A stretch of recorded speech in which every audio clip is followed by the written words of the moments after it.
Hey, family, check it. New surroundings. I'm actually in this rather noisy Airbnb. It's the cheapest one I could find on a short notice in high season. I'm sitting underneath these fluorescent lights and surrounded by a concrete box without proper light or ventilation. I really miss my beautiful house. But I just want to make this note for posterity's sake. I'm really not sure if I'm gonna get through this. It's been 3 years of daily psychic attacks, living across the street from some violent psychopaths and not having any friends or support here in the community. None of the neighbors.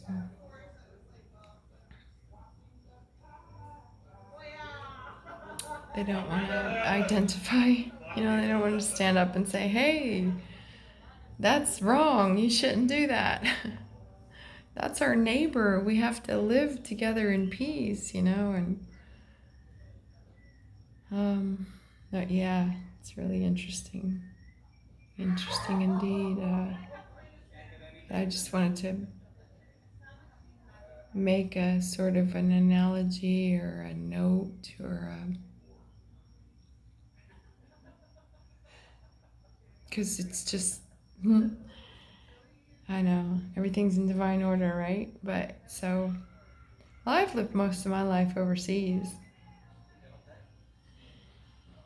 and I didn't really have a whole lot of interactions with what do we call Mexican people in my younger years, but certainly when I was in the military, I worked alongside many of them, and I always got along really well with them, and consider them to be, decent people, and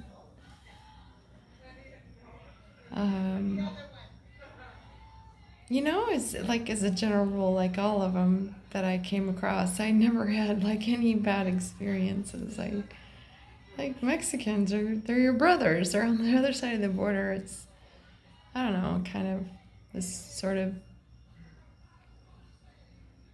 special, I guess, relationship as compared to any other immigrant that you would find in the United States. Mexicans were more prominent or predominant or more like kind of part of everyday life, and I can't certainly speak to the experience of the individuals that all migrated over.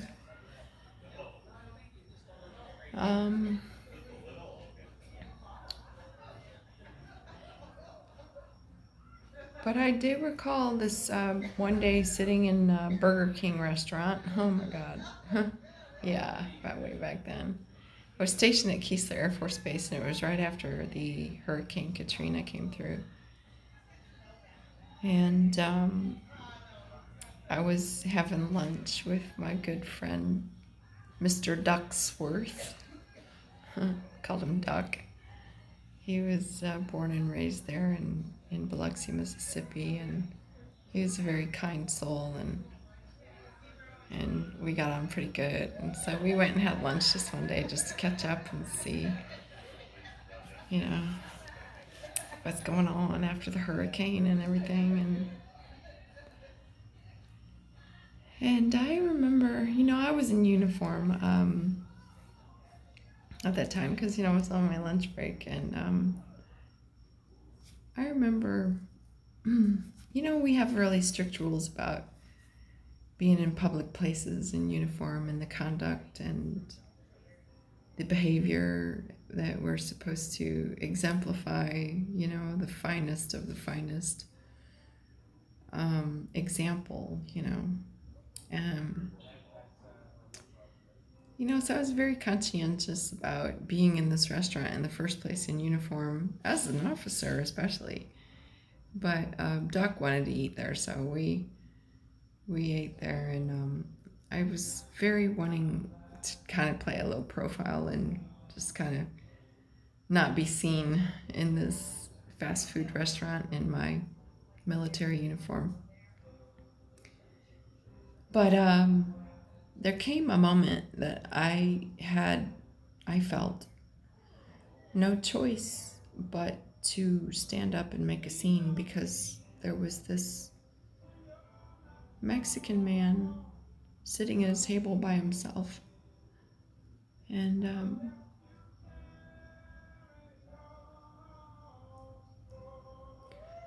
he he just came across the border looking for good work. There was a lot of work to be done in the construction business after this hurricane came through. As you can imagine, more than 80% of the entire coastline was completely destroyed, and several kilometers north of the coastline was a lot more damage. I mean, there was a lot of damage, and there was not enough help. Even contractors were coming in from other states to help with the recovery, and it just wasn't enough. So we needed these immigrants, whether they were legal or not, or whatever. They're there to help us. And it was a mutually beneficial exchange of energy that this young, able-bodied man came up on his own to find work. And I remember there was this drunk, I suppose he's the town drunk there in that part of the neighborhood. I didn't really hang out there at Burger King too much, but so this, I don't know, this guy, he was a white man. He was probably, he's definitely more than middle-aged. He looked to me like he might be, in his sort of early to mid-50s. Anyway, that's the appearance he gave. He could have been younger, but, he was a drunk, just kind of wandering around and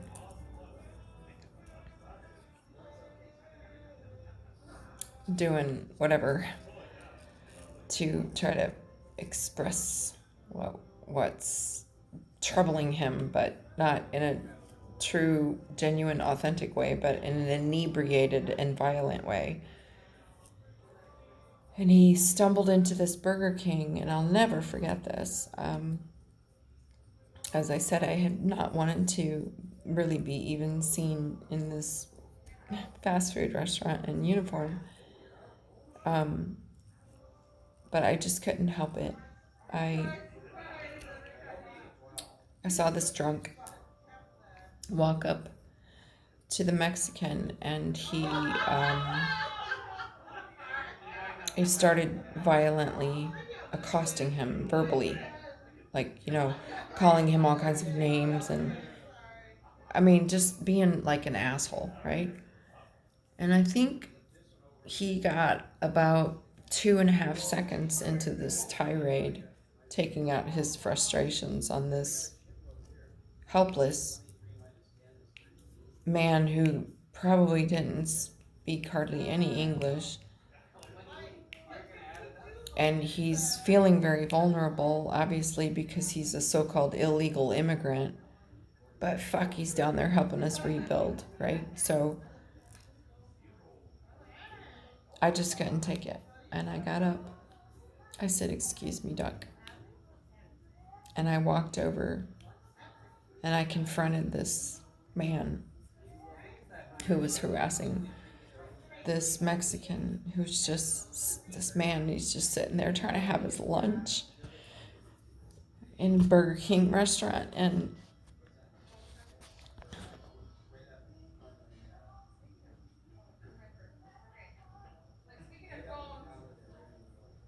was wrong. I had no choice. I had to put myself between it. It's not something I normally do. I normally just like to mind my own business and stuff, but I couldn't. It was so heartbreaking, and I sensed this man's vulnerability and his humility and his desire to just sit down and have his lunch and not be accosted and insulted and provoked.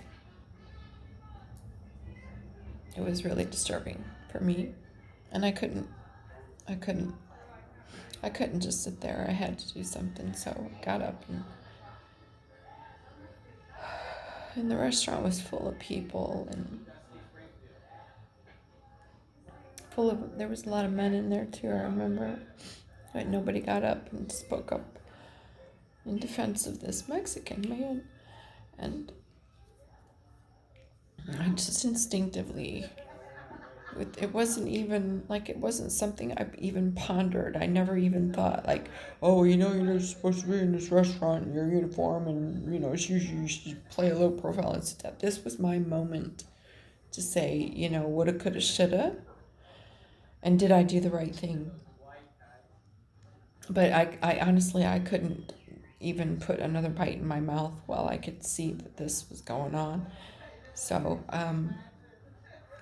yeah, I got up and I confronted this drunken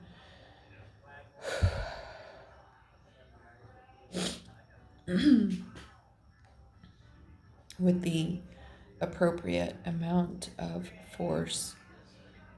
I removed him from the restaurant, and then I went back inside, and this drunk man had at one point walked up and smacked the Mexican was wearing like a ball cap, and he smacked this ball cap and made the hat go flying, and the Mexican man was so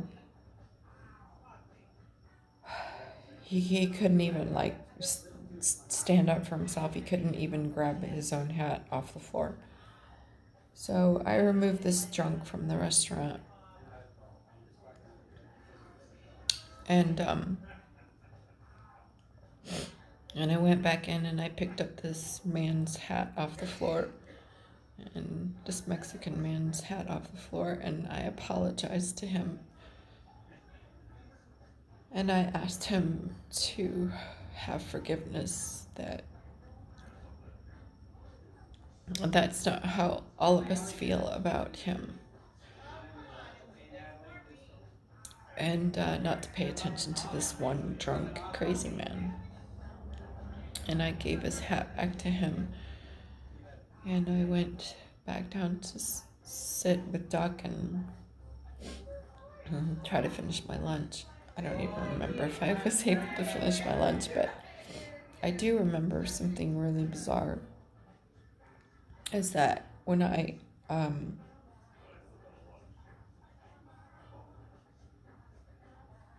went and sat back down, after I assured this man and apologized on behalf of the drunk and gave him his hat back and wished him a good day and, bon appetit, or, to clear that energy out of there so he could have his meal without that dirty energy. I don't remember exactly how it unfolded, but when I sat down after this incident, and it was just starting to hit me that it's just like, you really, you might have to be called into the commander's office for, fill in the blank. I just didn't fucking care because I couldn't sit there and watch that happen. Um, and the whole restaurant broke out in some fucking round of applause. You know, like, oh, look at the hero today, military captain, or whatever it was back then. I don't remember what rank I had.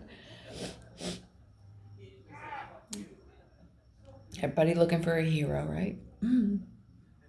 But no one wants to be the hero. So, well,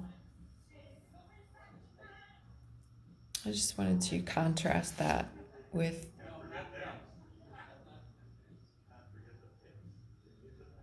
what I've experienced here in Mexico.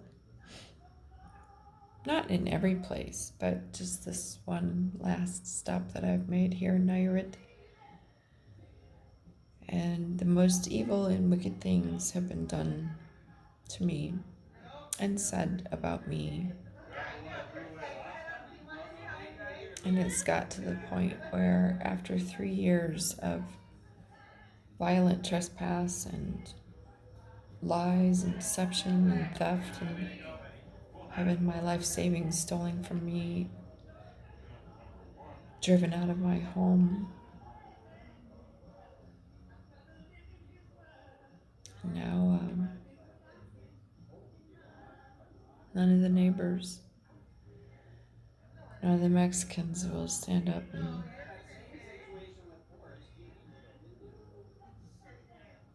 I don't want to say come to my defense. I certainly don't look for anyone to defend me or present me or represent me or fight my battles for me. No. But it's just kind of an ironic, perhaps ironic, I don't know. Something I don't understand is regardless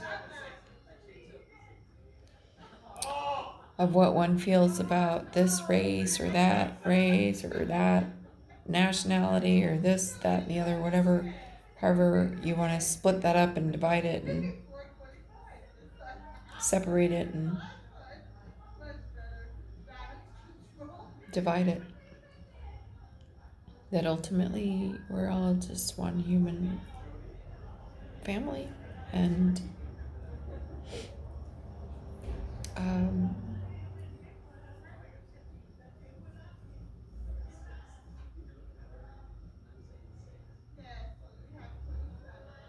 I'm feeling really sad, family, and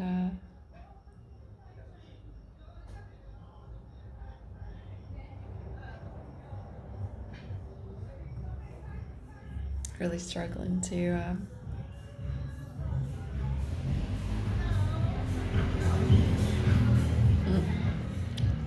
it's the unholy week, Santa Semana. Airbnb, fluorescent lights, concrete box, ceiling fan doesn't work. I really do miss my house, but I decided to walk away.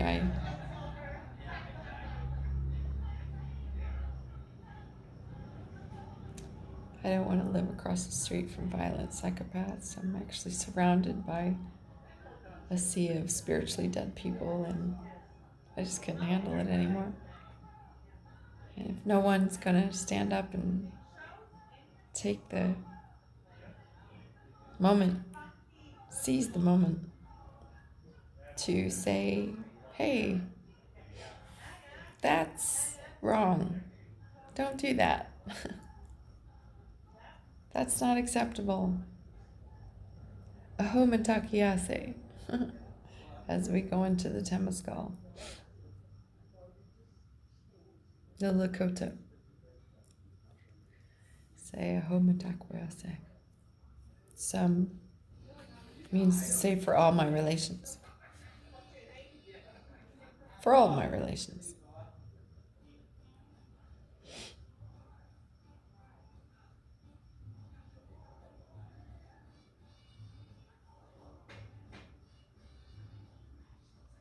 Not all my relations, except for this person over there. No. Just also have to point out the irony that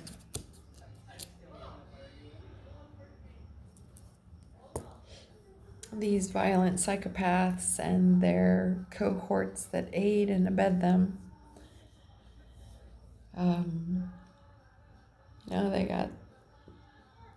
they did their vision quest, don't you know? And they got their scars from the Sundance, can't you see? And look, I know all the songs to all the ceremonies and every word. I've got it all memorized. Look at how well I can sing the songs. And look at how I say these words out of my mouth. But my actions say something completely different. Yes, family, my work here is finished. I'm moving on. And I just wanted to share that little memory of my days at Keesler Air Force Base after the Hurricane Katrina, and despite everything that I've been through here and the really bad way I've been treated, I would still support that Mexican man in the Burger King restaurant again and again and again, because it's the right thing to do. And ultimately,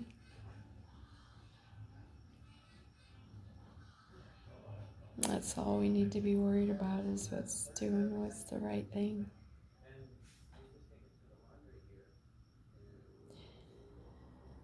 Yeah, thanks for letting me share that. I won't apologize for my melancholy demeanor or my disheveled appearance. I will not lie. What you see is what you get. I've been through the hedge, backwards, beaten, destroyed, like literally murdered on the esoteric spiritual level, murdered on a daily basis for the last 3 years. So what you see is what you get. It's my state right now, and it's